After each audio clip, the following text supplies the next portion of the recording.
Bismillahirrahmanirrahim. Assalamualaikum warahmatullahi wabarakatuh.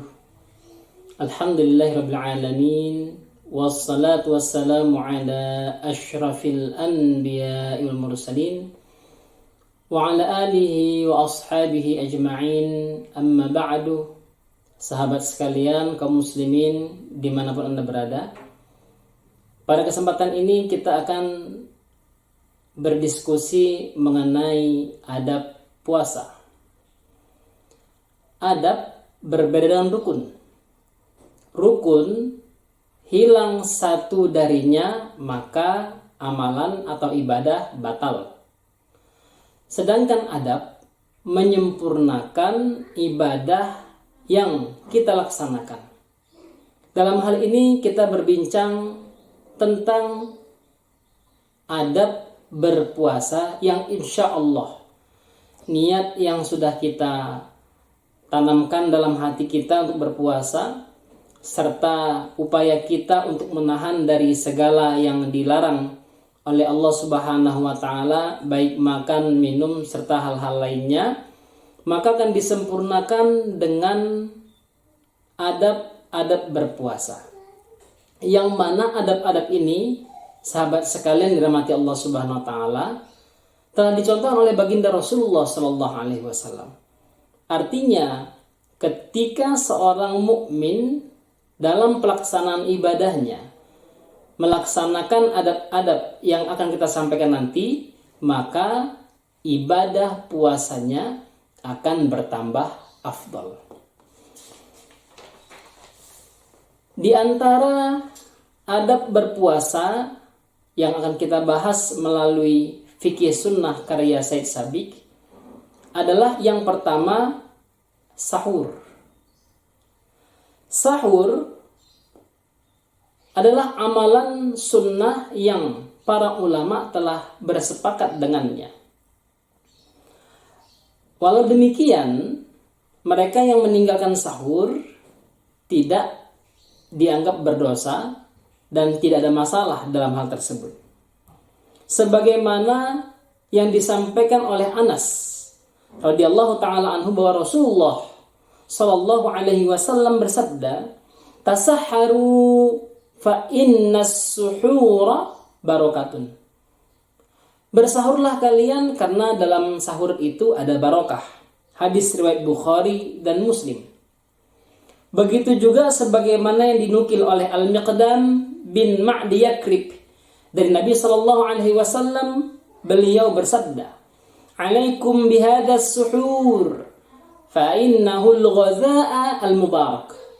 Hendaklah kalian melaksanakan sahur, artinya makan di waktu sahur, karena sungguhnya waktu itu atau makan di waktu sahur adalah makanan yang penuh barakah. Hadis riwayat Nasa'i dengan sanad yang jayyid. Sebab keberkahan yang dimaksud dalam hadis ini adalah karena mereka yang bersahur akan menguatkan orang yang berpuasa. Begitu juga membuatnya semakin semangat.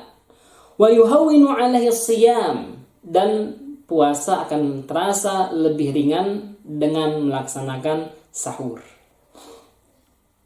Dengan apa seorang dianggap telah bersahur?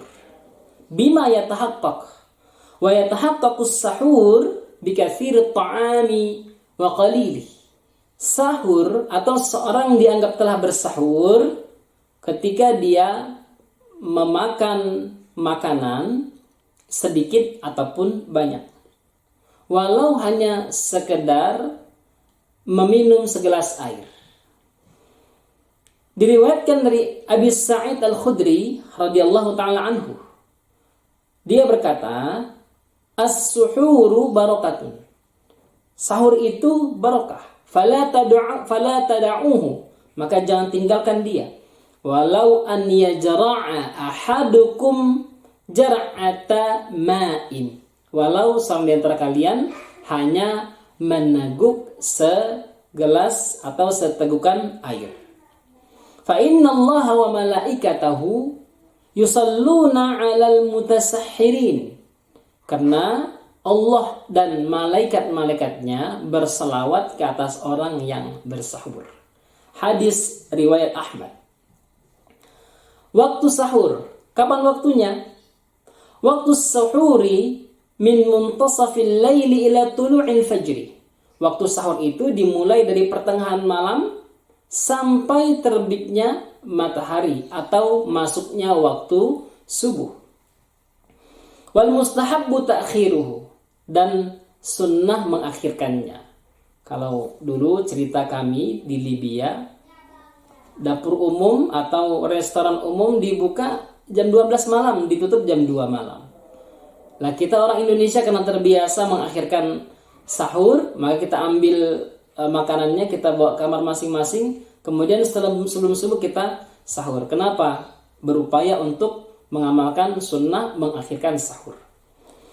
Dari Zaid bin Thabit radhiyallahu taala anhu, dia berkata, "Tasaharna ma'a Rasulillah sallallahu alaihi wasallam."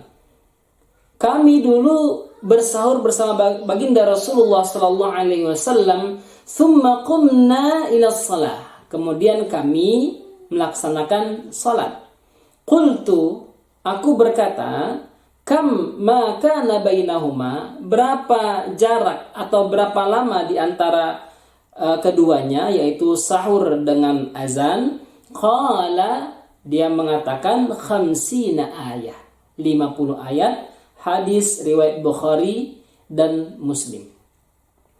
Dari Amr bin Maimun, dia berkata bahwa dulu para sahabat Rasulullah sallallahu alaihi wasallam adalah orang yang paling menyegerakan iftar, yaitu berbuka, dan paling melambatkan atau mengakhirkan bersahur. Hadis riwayat Bukhari, hadis riwayat Al-Baihaqi dengan sanad yang sahih. Dari Abi Dzarrin Al-Ghifari radhiyallahu taala anhu marfu'an, dari Abu Dzar Al-Ghifari radhiyallahu taala anhu diriwayatkan secara marfu', beliau mengatakan, "La tazalu ummati bi khairin ma'ajjalul fitra wa akharus suhura." Sungguh umatku terus dalam keadaan kebaikan selama mereka menyegerakan berbuka dan mengakhirkan sahur.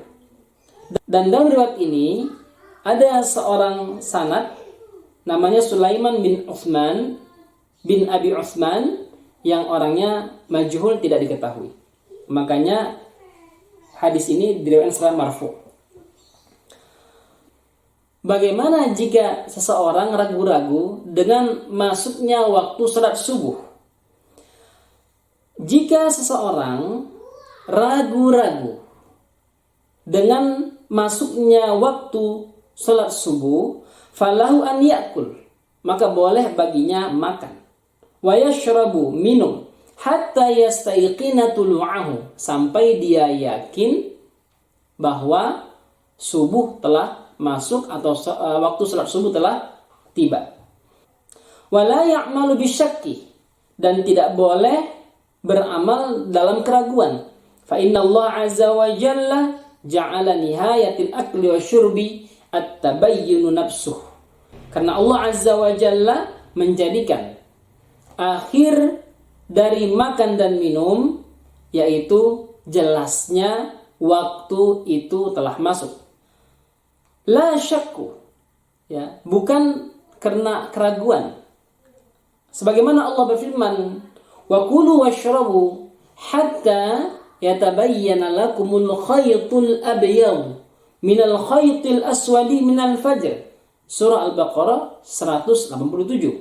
Sampai jelas kepada kalian antara benang putih dengan benang hitam dengan terbitnya waktu fajar atau masuknya waktu fajar. Berkata seorang laki-laki kepada Ibnu Abbas radhiyallahu taala anhuma, "Inni atasahharu fa idza syarabtu amsaktu." Aku sedang bersahur. Jika aku merasa ragu, maka aku menahan.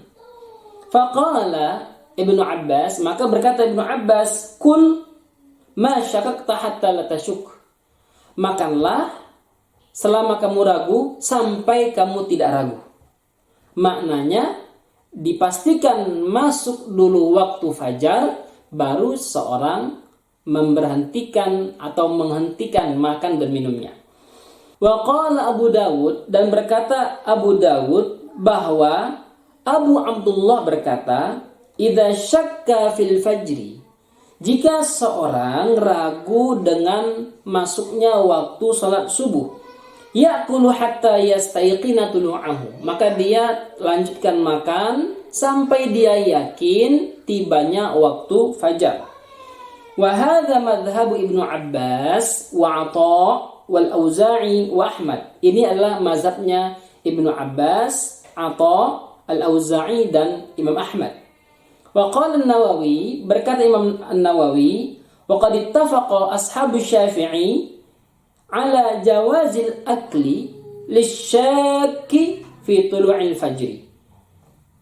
Rekan-rekan Imam Syafi'i berpendapat serta bersepakat bahwa bolehnya makan bagi seorang yang ragu-ragu sampai terbitnya waktu subuh atau tibanya waktu subuh.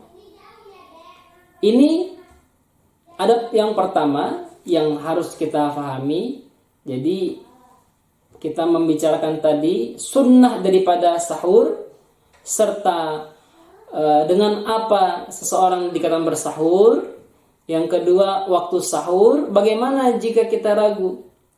Yang pada intinya amalan ini adalah sunnah yang harus kita lakukan walau dengan minum atau seteguk air, ya, tidak harus semua hidangan ada depan kita. Apalagi kita mau berpuasa, ya, bukan mau mengqadha makan, ya, dari siang di qadha atau di jamak takdim di subuh, bukan seperti itu. Begitu juga kita harus tahu waktu batasan dari sahur ini, serta kita harus yakinkan bahwa sahur yang kita laksanakan tidak melewati batas waktu azan subuh atau azan sholat fajar dengan bahasa istilah Arab kalau di daerah Arab. Begitu sahabat sekalian mengenai adab yang pertama. Insya Allah akan kita sambung pada video berikutnya. Aku qauli hadza wa astaghfirullahaladzim. Semoga bermanfaat. Assalamualaikum warahmatullahi wabarakatuh.